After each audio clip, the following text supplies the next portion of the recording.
Electricast.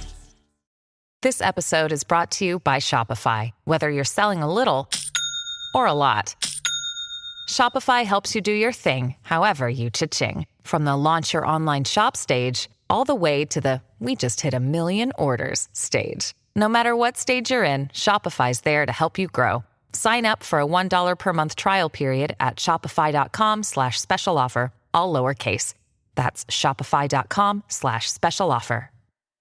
Why wait to see if you'll get something you like this Valentine's Day when you can go to BlueNile.com and find something you'll love? Whether you're looking to treat yourself to a little winter sparkle or show a galentine how much you appreciate them, Blue Nile offers a wide selection of high-quality designs, expert guidance, and free 30-day returns for the ultimate peace of mind. You can even design your own jewelry. Right now, save up to 50% at BlueNile.com. That's BlueNile.com.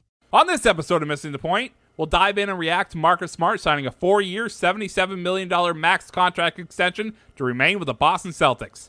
And we'll talk about if that changes the Boston Celtics mentality heading into the 2021 season and an expected big free agency market in 2022.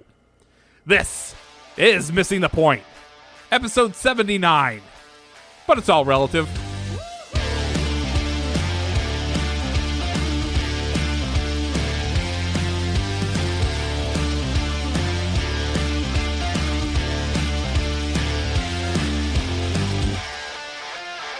Welcome into Missing the Point, emergency podcast edition. I am your host, Rayshawn Buchanan, with my guy, Money Mike, Marcangelo. What's going on, man? I feel this show is going to be a lot of me eating crow, but I guess I'm ready for it. Well, no, I mean, I think that we had some similar thoughts about what we're going to get into, but, that's why we have the show, and we can edit things out and put things in if we need, if need be. But yeah, we have to die on that hill sometimes. So it's all good. But yeah, so, obviously, we're a New England side of the show, and, we have to talk about Marcus Smart. You can check out our TikToks by our wonderful producer, Craig D'Alessandro, with that. So follow us at MTP Show. That would be in the show notes. Yeah, so, just trying to get out there. So Marcus Smart, Marcus Smart is presumably here for another 4 more years. When he made the post on Instagram, it was a Warriors bomb. Sham also shared as well. So Marcus Smart has signed a 4-year deal for $77 million. So I think he gets like 18 in like the first year, 20, and it bumps up incrementally each year. So Mike, I said, like we just said the numbers, 4 years, 77. What were your thoughts about the deal? So like it, love it, hate it? Well, I think we should first acknowledge the fact on the last time that we talked about this deal and Marcus Smart, I said, Marcus, you ain't a $20 million a year player. Sorry. Turns out that that's intellectually honest. He's not. But they overpaid. I think he does bring a lot to the Celtics. I think that his mentality, his defense, those are all great. But it feels like to me that the point guard position is actually a position of strength for the Celtics now, and that wasn't the case before. I think one of the things that I do like about this deal is that it does not include a player option, and I even think that there is it a 15 or 18% kicker if a trade is executed. So that tells me that they wanted him, they didn't want to lose him, but I think Marcus Smart is more valuable to the Celtics as someone who is under contract for the next 4 years, as opposed to someone who was on the last year of his deal. Because at the trade deadline in this upcoming season, now you can say you're going to get 4.5 years of him as opposed to just a half a season. So I like it in that sense. I think it was a little too rich. I think the initial reports were that they were looking for a 4-year, $68 million deal. He was looking for a 4-year, $80 million deal. So all sides to me, and I could be wrong, point to the fact that he's not going to finish this deal with the Celtics. If that's the case, then I like it, but I still think that it's too steep of a price. Yeah, no, I think that's totally understandable, right? I think obviously Fournier basically signed for the same amount in New York. Like I said, we'll touch on that deal shortly, but I think listen, there's no one that swings the pendulum for Celtics fans more than Marcus Smart, right? You either really, really love him or you really, really can't stand him. Like my friend Leo, who listens to the show, Leo's son, he went to Dean. Leo cannot stand Marcus Smart. He thinks he's a joke of a player. Basically, he felt like Brad kind of just let the reins loose on him and was unable to kind of pull him back in. So he's been out on Marcus Smart for a long time. So, and I get it, right? He does some plays when you're just like, oh my God, like, what are you doing? Then you have some plays when you still say, what are you doing? But it's like, wow, like only Marcus Smart on this team would have made that type of play. So, I mean, I don't hate the deal. I mean, I don't love that he's getting 19 and a half million a year around there. Well, I'm not in love with that. So I guess I can say like, but I like it with the condition, right? So it's always love is always conditional, right? I like it / love it if, like I said, that's in the deal for Bradley Beal or somebody else that's coming here as that third piece to pair with Tatum and Brown. And someone says, oh, well, now it was more of a movable contract. Well, it was movable at 14. Like, I just think they didn't want that weighing on him going into the season because we all know what type of. He's a head case. Yeah. In that case, yeah, they'd be like, oh, so you're not gonna look out for me, but you look out for XYZ. So that type of thing. So yeah, so I listen, I get it, and it was smart of Brad have to do that, in my opinion. I think like the whole argument of the fact that it's a more movable contract now is just based on the term of it, right? It would be hard to get a team to get a good return if you're the Celtics for trading him just for a half a season left, assuming that you trade him at the trade deadline. Now you have years on this, so Marcus Smart now is worth what you think he is. You should get that back in return. I think he's a tone setter, and I think he's one of the biggest enigmas in the league. As far as for me, for a fan, I love him for all the reasons that I hate him. I love him for his miraculous third quarter 3-point shots. I hate that it took him 12 shots to get to that point. Do you know what I mean? He is a tone setter. I think sometimes he's illustrated that his head isn't exactly where it needs to be. I think the case in point is when Peyton Pritchard hit that game-winning layup last season, and you still have Marcus Smart arguing with the official about the call that happened to him right before. Like, listen, your team won. That's all that really matters. But I think for a team on the cusp of winning a championship, you need to look at Marcus Smart. I don't know that the Celtics are that, and I don't think that he is the third piece of a big three here. So maybe you move him. But again, for all that he has brought to the Celtics, he should be commended.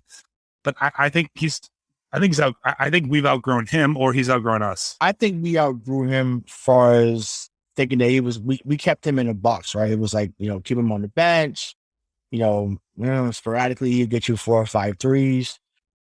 After taking 8. Right, after taking 8, but people they couldn't forgive that play against New Orleans last year when you throw the ball when you really should have had a 24-second thing and he throws it from 60 feet. There's just other plays, the pushing Joel Embiid a few years ago. People were mad about that. I mean, I was here for that because Embiid to me was acting like a little soft at that time, but fans were mad about that. So I keep saying this, and I'm going to say it on every show that we talk about Marcus Smart. He is our Draymond Green. But Celtics fans, and including myself, are only upset is because we haven't won. If we won 2 or 3 times by now, no one would say shit about Marcus Smart. You don't say shit about Draymond Green. Because Draymond has won 3 times, no one talks about 2016 or the fact that he drove Kevin Durant out of Golden State. I'm telling you, if they had not won, Golden State fans, NBA fans alike, because NBA fans are bandwagons for the most part now, would have been on Draymond Green's head because of things that's happened. But because they won, it excuses a lot of shit that goes on. It's not that they won 3. That's what I'm saying. If we won 2 or 3, they wouldn't have said shit about it. If they won 1, we still talking about Kevin Garnett in 15 years, 14 years later. So just win 1 up here and you're forever extra stone. So that's what I'm saying. Because they have not won yet as a whole, and he's made boneheaded plays. They act like he's the only one, but it is what it is. He's the only one that made the boneheaded plays apparently. We talked about in our group chat. There's plenty of times he's the one that's tried in the game. My question would be, if he is as good as we think he is, right? And if his supporting cast, not early on, not 2014, but let's say from 2017 on, is as good as we think they are, shouldn't he have at least elevated them to a finals run? Yeah, I mean, that's a fair assessment to ask. I mean, yeah, he was the number 6 pick, so you think that a top 10 pick eventually can help you get there, but every top 10 pick does not max out to be a Tatum or a Brown. He's more in I hate to put him in this category, but it's the first guy I thought of. He's more of a Kirk Heinrich type guy. For those who don't know who Kirk Heinrich was, he was the number 7 pick in 2003 out of Kansas. Then was the Chicago Bulls. And, someone that played 12, 13 years, very, very good with the basketball, decent shooter, really good on defense, very heady player, right? So that's the kind of guy Marcus Smart is. He's a little bigger, as he's a lot bigger than Heinrich, but that's the kind of guy that he's become. And that's okay because those guys play in the league a long time and they can be valuable members to teams that win on a consistent basis. They just have to get to the finals, right? But it's like, it's on him, but it's also on Jalen. It's also on Jason. It's really, it's on Al. So it's on other guys that help obviously get there. He just can't be someone that says, okay, well, because they're not trying, I'm going to take over and have this irrational confidence like J.R. Smith. Like, that doesn't fly up here. That's cool if you do that shit in Cleveland or in Indiana, in places that they're not going to care as much. But here in Boston, when, they jump down your throat if you don't win immediately because we're super spoiled, we've all admitted to this, it then becomes a problem. If if Ime Udoka could get him to shoot 37%, that's a win this year. I know I'm from the 3, not from the field. 37 for 3. Remember that? I remember that game a couple years ago against Phoenix when he hit 11 threes. Like, he's had some games.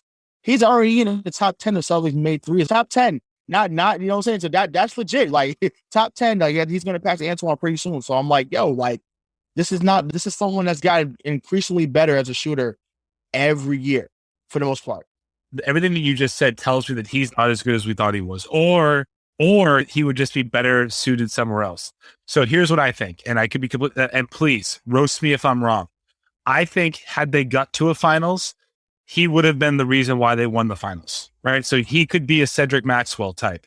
A finals MVP that's always often overlooked that would have been a key contributor. But the fact that he alone, and it's a daunting task, but with the supporting cast at times of Jalen, Jason, Kyrie, Al, all the others, he could not be the reason that they got over the hump. My gut tells me is that he's not the guy here. He can't even be the guy, like the second guy or the third guy here.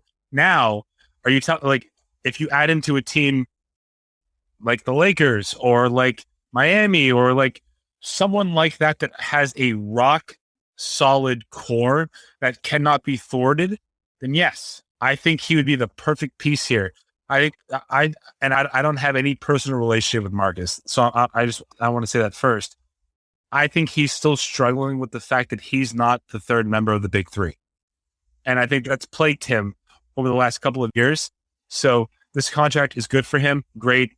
It's only good for the Celtics in my estimation if they get something. Right. And this is the thing, right? There's been times when he's been the reason they've won playoff games, right? 2017 Conference Finals, Game 3.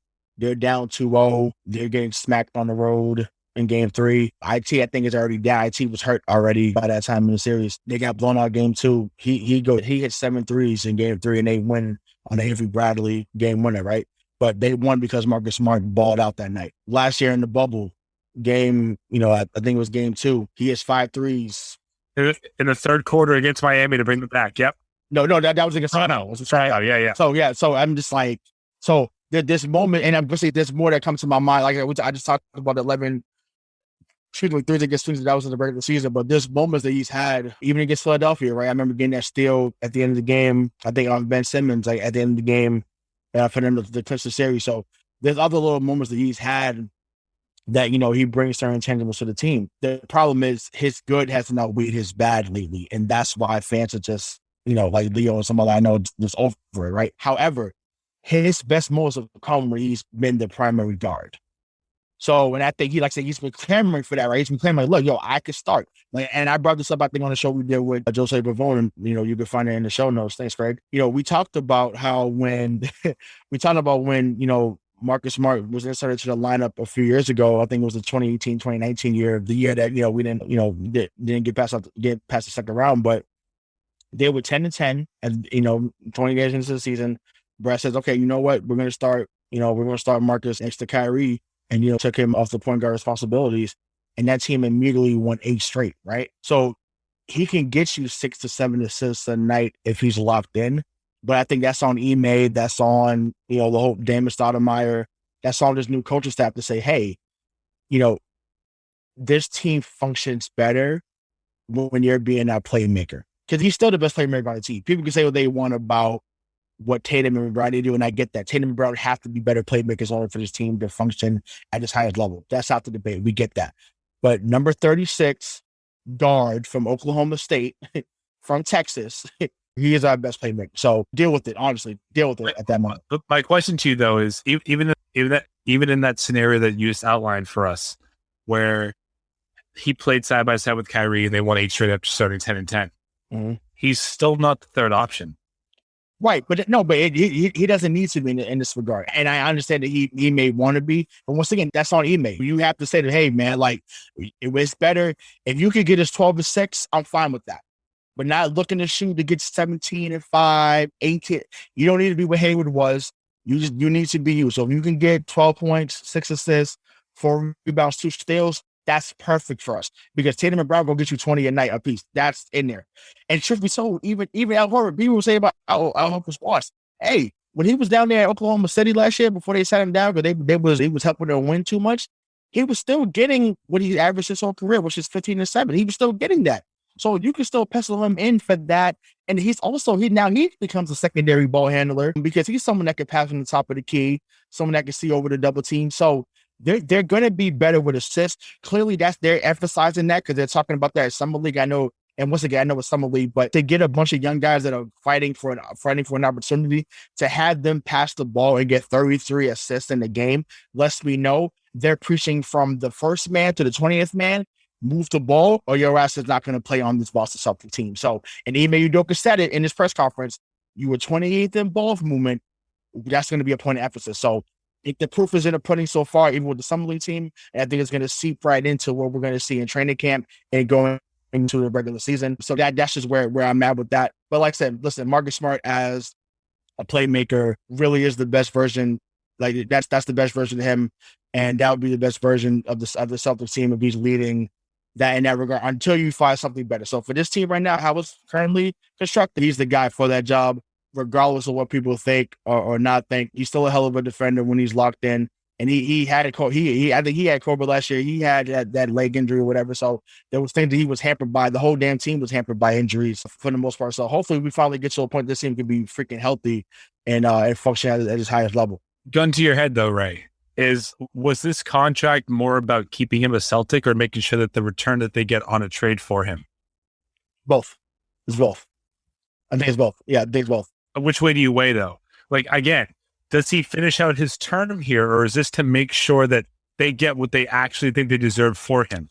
Honestly, I think if they can, because the language they've had around him this semester, I'm already in teacher mode, not this semester, this off season, sorry. Such a teacher, this semester. Get the syllabus out, because class definitely is in session, right? Hopefully class is in session this season, right? Right, yeah, 101. Ball movement 101 by Ime Udoka, featuring Marcus Smart. No, I think it was maybe more so I'd lean towards them wanting him to be a Celtic, because they kept saying, he's a foundational piece and, he's a big part of what's going on here. So I do think his ego needs to be stroked a little bit, obviously, as most professional athletes do. Like, once again, they are human beings. Oh, they get paid millions of dollars. Okay. And you get paid $50,000 or $100,000, your ass still needs to get your ego stroked. So it is what it is. Like, we're human beings. Like, we desire to be adored and admired and, and doted after. So that's what's going on with that. But I still think at some point that, if it's not working, then they may move him. But at the same time, if they can find a way to get Beal or somebody else without having to move Smart, and you now, you add even more depth by having that. He's another piece off the bench, and, hopefully guys like Pritchard and other guys get better. Now you're back to that level that you were in that 2017, 2018 year. So we'll see what happens. But I think that's a good segue into what I wanted to talk about next, right? So as we know, Evan Fournier is now with the New York Knicks. He also signed a deal similar to Marcus Smart. Got 4 years, $78 million. And actually, we find out earlier today, as we recorded on the Tuesday, Adam Himmelboss, I'm probably maybe saying his name wrong, I reported it first. I saw on Twitter that the Knicks and Celtics had done a sign and trade had completed a trade for Evan Fournier. So because of that, they created a $17.1 million trade player exception. So now on the docket, they currently have Fournier trade exception with a 17.1, Tristan Thompson's, who went over to Sacramento for $9.7 million, and they have the Tyson trade exception, which is now at $5 million. So, Mike, the question I want to ask you is, do you think that TPEs will be a point of emphasis, not just for the Celtics, but teams in the NBA going forward? I mean, I think that it's a smart negotiating tactic, and in that vein, then yes, I think it will be. I think that they're thrown out there a lot, and I don't know that a lot of teams use them to their maximum ability that they should. I think the Celtics here now have a really good option to pick up one or two not excellent, but really good role players for this team that can help them excel. But to your original point, the TPE, the condition in a trade is smart, but how you execute is the most important thing, right? So, it's great that we have the $17.1 million trade exception for Evan Fournier. Great. But if you don't do anything with it at the trade deadline or next offseason, then what? Then it was for nothing.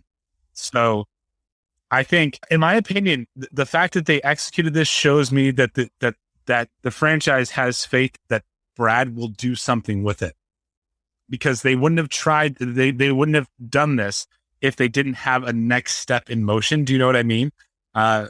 So yeah, it's a great move, but it's only great if you execute on it. Right. So leaning on that, you kind of touched on it a little bit already, but let's dive a little deeper into it. So, like I said, just for the listeners, want to bring it back to y'all again. So we got three different exceptions: 17.1, 9.7, and also 5 million. They cannot be combined for any players, so they have to be used as separate deals. Just a quick list. I know I'm putting you on the spot, but is there a quick list of some guys that you think could fit under that you would even want to come to Boston this season?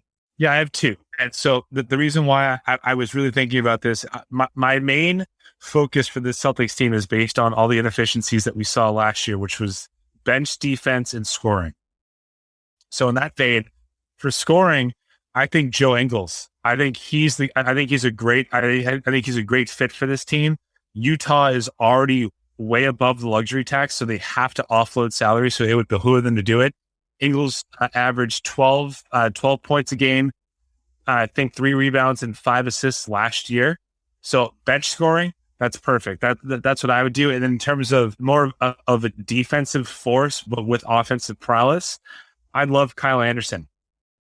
I think he's another great player. And when I say great, I mean in the context of this role. Again, last year, 12.5 points a game, 6 rebounds, 4 assists, but he also averaged 2 steals a game. So that's what you need. He was also a lockdown perimeter defender, and Memphis is the right team to negotiate with. So I think now you might look at those instances and say, okay, well, they're both small forwards or power forwards, right? So that's redundant. I think point guard is really strong for this team right now. I think bench forward play has been a liability for the last couple of years. So you need to do whatever you need to do to make sure that you have good scoring and good defense, because I think the combination at center between Horford and Time Lord, that's really good too. So you should be okay. So Kyle Anderson, Joe Ingles, those make my top 2 of the short list of players that I would go get. Yeah, so we definitely agree on the Kyle Anderson one. And I actually thought about Ingles too, but I'll bring you somebody else just for the sake of content, because you can never have enough of that. I think that I still think about a guy we talked about last year. It's Terrence Ross. Terrence Ross is a streaky shooter. He's not going to be someone that's going to lock down somebody, but can he give you 20 on a given night when, one of the starters doesn't have it or has to sit? Absolutely. And he still fits the timeline. I think he's only 29 still. He just turned 30 or whatever. So he was drafted in 13, right? Yeah. No, 2012, because he went there 8th overall. He also went to Washington as well. So we've had successful guys that came from Washington. Shout out to IT. But yeah, so I think those are 2 guys to think about. I think, and it's funny, Ingles probably is the prototypical guy to bring here. I can't say that I thought about him especially because I felt like, why would Utah look to get rid of him? But I didn't realize they were over the tax like that. So I guess Rodney Smith and D Wade and whoever the powers that be in Utah better figure it out over there money wise, or you're not going to have the team competing over there at Energy Solutions Arena, whatever it's called over there now. So yeah, that's something. But yeah, hell, if you could talk to and get him over there, why not? Someone that's going to shoot, someone that's not going to be afraid of the moment. He's going to talk shit to KD, going to talk shit to other guys that's on there. Yeah, I think he would fit in Boston well. But yeah, Kyle Anderson, Terrence Ross, but those are two guys I think about for sure that can kind of add that, especially if you don't think that the young talent you have off the bench can still help. Now, obviously, the best case scenario, yes, cheap talent develops. So Romeo develops, Neesmith develops, Payne Pritchard develops even further away. That would be the best case scenario because obviously those guys are still on the contract. They still come on the cheap. And then at worst case scenario, they become trade chips and somebody else, and now their stock is super high, right? So that's what you ultimately hope for, right? You to kind of get the team in that way and bring back someone of at least all-star caliber, if not superstar caliber, right? So that's the key. But yeah, if we can get one of those guys that we mentioned, I'm sure there's guys that we haven't thought about that would also fit well. But I thought Rudy Gay was someone that would have fit well as well, but he also went to Utah, so. And I can't take all the credit. I was listening. I was reading Josue Pavone. You can find our talks with him in the show notes. There have been multiple. And he mentioned that, the Jazz, because they signed Mike Conley and they added Rudy Gay, that they're well above the luxury tax. So it makes sense like a guy like why Joe Ingles would be available. Also, here's how I would perfectly construct this team, right? So let's just say that the Boston Celtics are going to average 110 points a game, right? Offensively. I think 70 of those points are from your starters. Hopefully, 40 of those points should be from your bench. And I think that the people that we've both talked about tonight perfectly illustrate two combinations of people that will not only be able to put up points, but be able to hold the opposing team from scoring more than 110. You need what we saw last year is you need bench scoring. So yes, if Pritchard and Neesmith are getting better, awesome. Who's better to complement them than a guy like Ingles, a guy like Terrence Ross, right? Those people you put them out there with your second squad, and now your second squad is the equivalent of a subpar first team squad in the NBA. That's the dream. Right, exactly. I mean, that's basically that's what our 2017, 2018 team was, right? Which is why they ended up winning 55 games, right? To get that blow early in the year, like really the first 5 minutes in the game, you lose Gordon Hayward, and you still win 16 straight after that. Like you lose another game, you win 16 straight. Like, that was incredible. Yeah, I mean, yes, I get it. You still had Kyrie, you still had Horford, you still had, young Tatum and young Brown, and my guy T. Rose, right? They had a hell of a second unit, right? As Marcus Morris Sr. affectionately called the bench mob, right? They were the bench mob, but they were going ham on a nightly basis. Like when I get sad sometimes, I go back and watch those highlights. like, I remember I watched the game in Portland when Morris hit the three.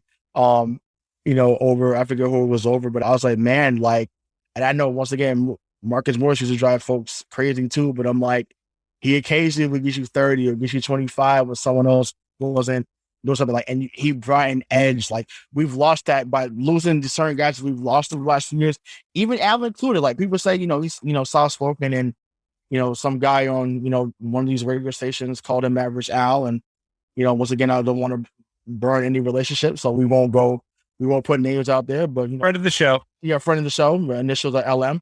Excuse me. But I just they lost that edge. And you need veteran leadership. You need guys that are going to say, okay, you know what we're doing right now is not working. Let me go get a bucket. Let me go make a play defensively. Like something's going to get people going. So, and hopefully that's what Josh Richardson does. That's where I think fans are going to fall in love with Shooter. I see that happening. He fits what people love about Boston type of players. So, like I said, once again, the fact that he got into Kyrie's face last year, I know that alone is going to get Celtics fans on his side immediately until he's shooting at 35% from three and he goes 6-18. They say he's the worst player of all time because we're going to overreact over after game one. I just know it because that's just how we are. We're going to do a show about it. And, Craig is going to get on this for all the million F-bombs and, trying to be a nice family friendly, family fun type of show, but there will nothing be friendly about that once they go 6-18. And it's like, oh, wait, so we can't pass the ball. Oh, so you went 6-18, but had 5 assists, and the Mike's going to be on there. So, Rayshawn, what was that about Baldwin when you talked about they were preaching about at the beginning of the year? I'm like, hey, man, I said, blame the coach. In reality, though, I think Brad has done a really good job constructing a team that makes the most sense for the Celtics, right? I think Smart, if he's the starter, great. And then you have Payton Pritchard, you have Schroeder, awesome. And now you just need a bench that will be able to give you 40 points a game. because what we saw last year was that they did not have it. And now that may be because they were too young. That's fine. Whatever, develop them. We see in the summer league that Pritchard and Naismith, they're doing great things. Awesome. If that transitions to regular season games, then this team that, by the way, I had pegged to win 41 games this year is now somewhere around the 50 game win mark. And then it's a completely different ballgame.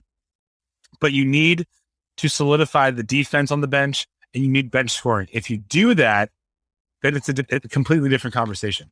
Yeah, and listen, if not, and once again, this shouldn't be something that turns them from making a move, but if they don't, you just have to be forced for, our producer making more TikTok videos about how y'all make wild ass deals. So, deal with it because it's coming. I'm here for that. And honestly, I'm here for it too. It's probably coming since we're getting more famous on TikTok now. Hey, on TikTok, TikTok, whatever. Just follow us, right? That's something, it doesn't matter what it's called, but just make sure. Maybe that's what it's called in Canada since we're blowing up over there. Maybe it's called TikTok over there. Okay. Yeah, TikTok. Exactly. So any final words what the season could be, do you think they use it to TB during the trade deadline or you think they wait till next offseason? Yeah, I think that, so as it's currently constituted, Brad has done the best possible job that he could so far as a GM. I think that he has solidified some of the things that were weak points for the Celtics so far. As far as the TPE and Marcus Smart, if this train it has not left the station by the trade deadline, you better trade Marcus because his value will never be higher than it is this year, knowing that you have 4.5 years of his services as a team that you're going to be trading him to. So yeah, I'm really happy about this. I think we all identified that the guard position was probably the weakest point for the Celtics going into this offseason, and now it's not. It's a pretty good guard depth chart between now. If Chris Dunn is who we think that he is, and he does play for the Celtics next year, I think there have been rumors that he could be moved as well. But you got Schroeder, you got Smart, you got Dunn, and you have Peyton Pritchard. That is the dream because of those 4 players that I just named, if you can't find 50 points and 25 assists per night, you're screwed. Then that's bad. So yes, as it's currently constituted, the Celtics have done everything that they need to do to position themselves as a better team. But if they come out of the gates slow, don't be surprised if Smart and a TPU is used around the trade deadline. Yeah, I mean, and I hope that, like, to me, Horseshoes has proven that he's willing to make moves, and he's getting close to me just calling him by his actual name going forward. Where I'm impressed. I'm impressed with what I've seen so far. So, we'll see. But yeah, and there's still a lot more work to do. This just lets me know that they're still planning not to punt this season, like so many freaking fans are saying, like, yo, everything is not absolute. Like, it's not a guarantee that Brooklyn wins. It's not a guarantee that the Lakers win. It's not a guarantee that the Clippers win. It's not a guarantee that Milwaukee goes back to back. So anything can happen. In the words of our 2008 champion, Kevin Garnett, anything is possible. So Celtics fans, I know it's hard for you. It's hard for me. It's hard for Mike. It's hard for Craig. It's hard for Joe. It's hard for, for Bobby and DK to stay patient. But we have to. Our time is coming. I don't know when, but it's coming. So, just, sit back, try to enjoy the show. I know that's impossible for a lot of us. So we just try to, we try to just catapult them into winning immediately. And, we get super impatient. But like I said, just sit back and enjoy the show. Good days are still ahead. So that would do it. So for Mike Marcangelo, for our executive producer, Craig Delatarjo, I'm your host, Rayshawn Buchanan. And until next time, we'll see you. Peace. Are you a fan of classic cinema or a young person who wants to discover the best films of all time? Do these legendary movies still hold up? On the Generation Film podcast, 2 guys who grew up when movies dominated the culture share a great film with a panel of young movie lovers and see how it plays for today's generation. We discuss changes in storytelling styles, representation, The making of each film, its initial reception, and how its meaning has changed over the years. Join us as we explore cinema classics across generations on Generation Film. Electricast. Miles, are you ready to record our promo for Season 2 of the Wanna Bet podcast? David, have you ever seen a grown man naked? Miles, we're not here to quote lines from Airplane. We're here to tell people that Season 2 starts August 18th. But I like Airplane. I know you do, but WannaBet is a sports betting podcast. Each week we bet $1,000 on the NFL teams and games that we love. Well, that sounds like fun. It is fun. And last year you picked over 60% of your games correctly. How'd you do? We're not talking about that. We are telling people that they can find us every Friday. So no more movie quotes. Roger.